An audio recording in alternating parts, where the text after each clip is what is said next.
সৌগত রায়ের কথা আপনি মিন করছেন, আর একজন মহিলা সাংসদ যিনি নায়িকা ছিলেন।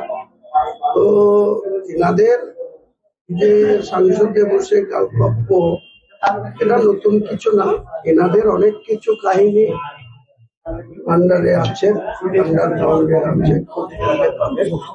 এরা সাধারণ মানুষের ভোট দিয়ে নির্বাচিত হয়ে দায়িত্বশীল জনপ্রতিনিধির ভূমিকা সংসদে গিয়েও পালন করে না। যখন দেখবেন নিয়ে ওয়াকফ নিয়ে ভোটাভুটি হয়, বাংলার তৃণমূলের সাংসদরা অনেকে অ্যাবসেন্ট। এইসব দ্বিচারিতা মমতা ব্যানার্জিরা খুব ভালো জানে, নাটকবাজি ভালো জানে। এইসব করেই তিনবারের মুখ্যমন্ত্রী হয়ে গেছেন, চতুর্থবারের জন্য আর হবে না। মানুষ ধরে ফেলেছে যেদের মিথ্যা কথা, মিথ্যা। চতুর্থবার কি হবে তাহলে? হ্যাঁ, চতুর্থবার তাহলে কি হবে? চতুর্থবারে আমার ধারণা, আমার এজেন্সি হ্যাং অ্যাসেম্বলি হবে। ঠিক আছে, ঠিক আছে, আপনাকে বাইরে দিয়ে খুব চাইছে। সৌগত রায়ের কথা আপনি মিন করছেন, আর একজন মহিলা সাংসদ যিনি নায়িকা ছিলেন। তো এনাদের যে সংসদে বসে গল্প, এটা নতুন কিছু না।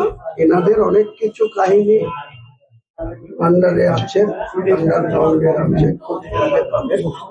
এরা সাধারণ মানুষের ভোট দিয়ে নির্বাচিত হয়ে দায়িত্বশীল জনপ্রতিনিধির ভূমিকা সংসদে গিয়েও পালন করে না।